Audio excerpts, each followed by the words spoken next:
just kept hearing that thumping going on outside. That's it, no, that's the wind blowing into the condenser mic. Oh, okay. Is this for somebody? You gotta figure out something. Either that or it was Miguel. Oh, I thought you lowered it more.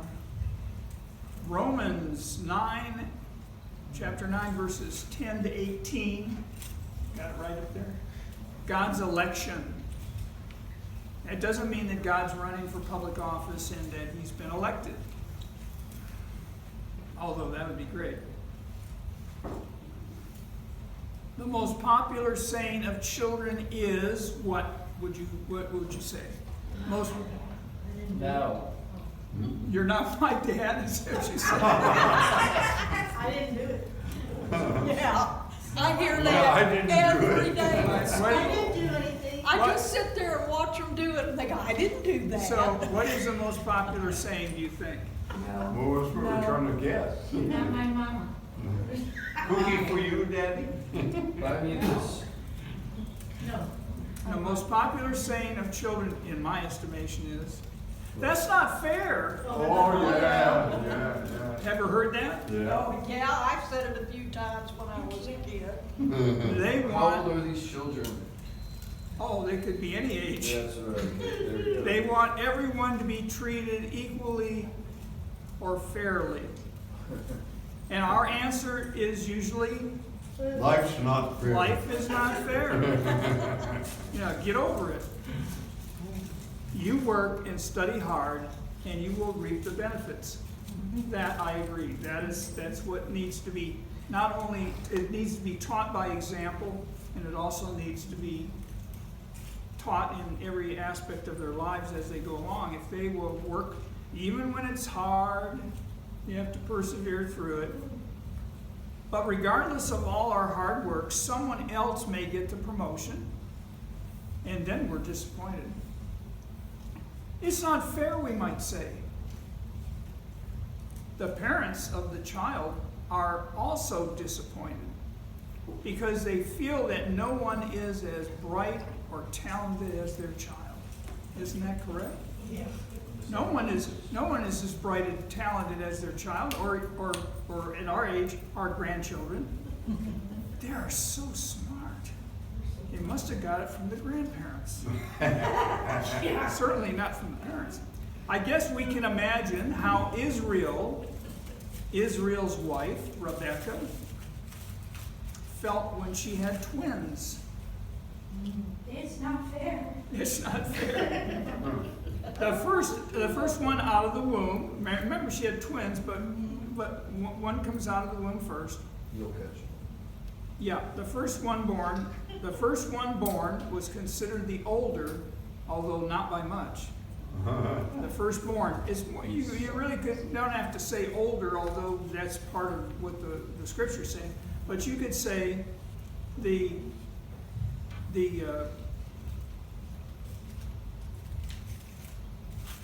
firstborn, The guy because is first. when you're the firstborn, and the younger would normally serve the older. Normally that would be the case. A little hard when they come out as twins, right? A little hard later on, when you have children, you have the younger ones are always kind of watching the older ones, and they're mimicking their behavior and their words and everything else. It's just a natural thing for them to do, and they like their little brothers until they become such a nuisance that the older brother says, "Mom, he came in my room. He's touching my stuff." But when Rebecca inquired, now this is kind of interesting. When Rebecca inquired concerning the commotion inside of her, the Lord said to her, because they inquired of the Lord, which I think is great. There's something going on in their life and they can't make heads nor tails of it. They went to the Lord and said, what's going on? And this was the answer the Lord gave her. 2 nations are in your womb. One people will be stronger than the other, and the older will serve the younger. That's the reverse. not the younger serving the older. Wait a minute. That's not how it should be. That's, No. Not fair. come on, get with it here. That's not fair. Paul tells us that this is an example of God's election. He said, Paul said, yet before the twins were born or had done anything good or bad, she, to explain why God might choose one over the other, she was told, Rebecca was told, the older will serve the younger. It's kind of like as the children, it wasn't like the children were now 4 and 5 or 6 and 7, or maybe 4 and 5, and one of them was certainly a lot more charitable and nicer and kinder and all of that, and the other one was kind of an ornery little cuss. It wasn't because of that God chose. All right, I'm never looking at that over again. Is he doing weird things again? He's always doing weird things. So it wasn't for that reason. What could the reason be? Because it was God's choice. It was because God knew. Knew something, didn't he? He knew something that they didn't know. Now, it kind of, I'm sure, rubbed the wrong way. God's choice of Jacob, we're talking about the two children, we're talking about Jacob and Esau. God's choice of Jacob was based on his sovereign freedom that he has, that God has. He has the freedom to do whatever he wants to do. And you could question it, I guess, but it ain't going to do any good, because what he chooses is going to be the way it is. Now Jacob, if you will think about it, Jacob is part of the line. Remember when there were two children that Abraham had? One was Isaac and the other was Ishmael. Ishmael was not the promised. I would say not the chosen. Well, he wasn't the promised one to come. There was a line, and if she had had 9 children, there'd be one of them that was part of the promise. Isaac was a promise. Then the next, and Isaac's wife, Rebecca, she has one. Now, which one's going to be in the line? Well, God made it clear that it's going to be Jacob, even though he was the, as he called him, the heel catcher. And his brother's coming out first, and Jacob's hanging on to his foot. Not by works, but by him who calls, she was told. So she was told, I know you're not going to think this is fair, you're going to think this is weird, but this is the way it's going to be. Verse 13, and by the way, that was in verse 12. Verse 13 challenges us because we don't think that it is fair that God loved Jacob but hated Esau. This is how it was worded. But Jacob God loved, and Esau he hated. It might be better worded as Jacob I chose, but Esau I rejected. That doesn't sound much better, but it's, if Jacob is the chosen one, he's the chosen one. Whether he was the youngest of 10 children, wouldn't matter. Now Paul asks a question that we might be asking. Is God unjust? In other words, he's not doing what we consider fair. So is God unjust? Not at all. Not at all. Maybe by our definition of just, we might want to. And that's why these people were, this is why Paul's answering this question. Well, God must be very unjust because he's just done this. And that's not the way it should be. And here in Exodus 33:19 is the explanation. It is the well-known account of how Moses, after he saw the people dancing and carrying on in front of the golden calf and practicing idol worship, not to mention the fact they had stripped off all their clothes and they were dancing naked around the calf. A lot of times we kind of forget there's part of that. There's a lot of frivolity going on. Spoke the Lord in defense of them. It wasn't that Moses spoke to the Lord in defense of them. Because what did the Lord want to do? Well, first of all, it's so cool because while he's still on Mount Sinai with Moses, the Lord says, "What is that sound I hear? What is that sound I hear? Is it men going into battle?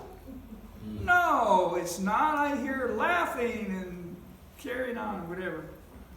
So Moses goes down, he gets down, he sees what's going on, he throws the tablets down and breaks them on the ground. The Lord was ready to annihilate all of them that had partaken. It's interesting, and I just heard this the other day, and it hadn't dawned on me. The Levites. Now, at this time, there was, well, look at that. There were no Levites in terms of designated them because they didn't have a tabernacle set up. There was no worship going on, and the Levites weren't all in charge of that. But the ones that would be from the line of Levi, they were the ones that did not worship the calf. The priest, Yes, the priest. Yeah. Well, the priestly line is Aaron's line, but the Levites were the ones that carried the tent, and the poles, and they had the terrible job of doing all of that. The job of service. Yeah. So Moses said, no, don't kill all of them.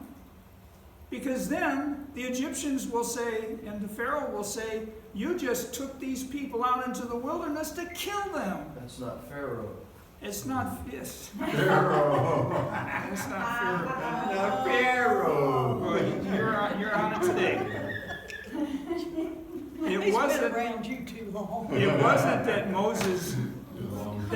that Moses thought that they were innocent. Because that was the last thing. He wouldn't have thrown those stone tablets down and broken them if he thought they were being innocent. He knew. Oh, he probably went, oy vey, what a people you've given to me to try to move. But he cared for God's reputation. He cared that people would think badly of him, that he wanted to destroy them all. So Moses spoke to him, and God relented. Well, I think maybe that he was thinking God was testing Moses to see what he would do. And Well, so, I think- I'll kill them all. And he Yeah, kill him. It is. It really is.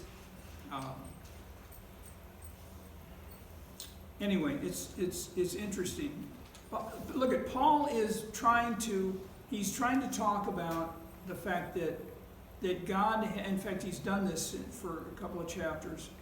He wants the people to understand that God has the ability to have mercy on whom he will have mercy, and to reject who he wants to reject. And you just have to go, oh well. It's like going before the judge and having the judge say, I find you guilty.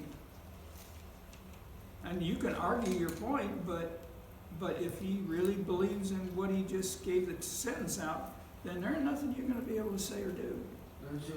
Especially with God. There's a common theme of God choosing who man wouldn't. You look at Joseph, the youngest. You look at David. Yep. You look at the apostles. You know, like, they're not like exactly the A string of what you know. They're the most unlikely the Jews, as a matter of fact. We were And with you people. Yeah, There's one thing that God cannot do, and that's anything wrong. yeah, He can't do it. yeah. Even though we try to draw him into it, he won't do it. And look at Jacob. Jacob, we said he was called the heel catcher because of what he was doing. Yeah. He was, if anything fits into the logic that Sean was just talking about, Jacob was always in trouble. He was conniving. Yeah, he was always trying to figure out a way of Getting manipulating, around. and you remember the story of when they were older, and Jacob liked to hang around the house and cook and do all this stuff, which made his mother very happy. But Esau was a man of the woods. He was a hunter. He would go out with his bow and he would hunt venison or deer to make into venison. And so here's Jacob thinking, how am I gonna do this? How am I gonna figure out, because after all, he's the older. He has the birthright. When you were born first, it says you got a double portion as your inheritance, and the children below got a single portion. So Jacob's already not satisfied, and he decides, I'm gonna fix this. So Esau comes in and he's famished. It says like he's next to death. He's so hungry, and he says, "Give me a bowl of your porridge," I think he called it, which is like a red meat stew, probably a red bean stew, probably lentils, and give it to me lest I die. And so Jacob goes, aha, well, I'll give you this if you will sell me your birthright. Oh, well, you can have the birthright. I don't care about that. Just give me the food. I want the food. Short-lived, right? Yeah. So you're right. God chooses people regardless of the fact that they're acting terribly. And the whole story of Jacob and Esau is so incredibly interesting. If you ever want to read that section, it's very, very good. Mom helped too. Yeah. It was in these series of conversations that God made it clear to Moses. Think about Moses. He could have a conversation with God. And God, he was up on Sinai for 40 days. And I'm assuming 40 nights. And he said, I will have mercy on whom I will have compassion. In other words, I will have compassion on somebody. But it's on whom I decide to have. Paul continues, verse 16. It does not, therefore, depend on man's desire or man's will or his effort, his works, but on God's mercy. So it's not man's desire, it's God's desire. We may not agree with his decision, but it is his decision. And who cannot recall how God used the Pharaoh of Egypt to accomplish his will? Remember when the Israelites were in Egypt and they were slaves, and he was, let my people go, and they go to Pharaoh. Moses and Aaron, because Moses, he didn't feel that he could. He was slow to speak. He didn't think So he brought Aaron along and his brother. So they go before Pharaoh. Pharaoh would not have become Pharaoh unless it was God's will for him to be Pharaoh, king of Egypt, basically, at that particular time, because he needed to be there then, and he needed to, and God was able to harden the heart of Pharaoh so that he wouldn't let the people go. Then there are 10 plagues. You remember, he goes, God sends 10 plagues, turns the Nile red with blood, and flies and frogs and locusts and you name it. He gives all these plagues. And every one of those plagues related to an Egyptian god. And so this was God's way of saying, here, you like frogs? I'll give you frogs. And he sends them so many frogs. They're in their cooking pots. They're in their beds. They're everywhere. And so Pharaoh, the people go to Pharaoh and say, "Oh, let them go, so we can get rid of these frogs." And he relents. Okay, you guys can go, but you can't take your animals with you, and you can't do this, and you can't do that. And Moses says, "No, it's everything or nothing." So another plague, and so he goes through those 10 plagues. But God hardened Pharaoh's heart so that he would not give in. And when it got down to the very end, which was the killing of the firstborn, then he relented, but not for very long. They got a head start out of Egypt, but they didn't. So the whole point is that God's will is going to be done. And there's nothing man can do. As powerful as Pharaoh was, there was nothing that he could do.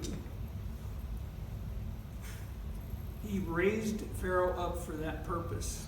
That it says, "I raised you up," verse 17, "for this purpose, that I might display my power in you, and that my name might be proclaimed in all the earth." And that's exactly what happened, because in the whole earth, the story of what Pharaoh did, even though they didn't have CNN, lucky them, or they didn't have cell phones, whatever,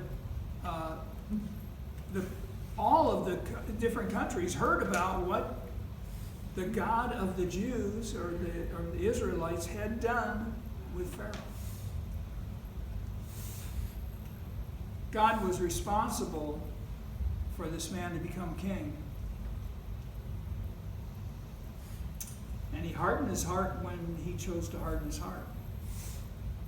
Therefore, God has mercy on whom he wants to have mercy, and he hardens the heart of the person that he wants to harden. And I'll take the mercy part of it, because it's enough. Okay.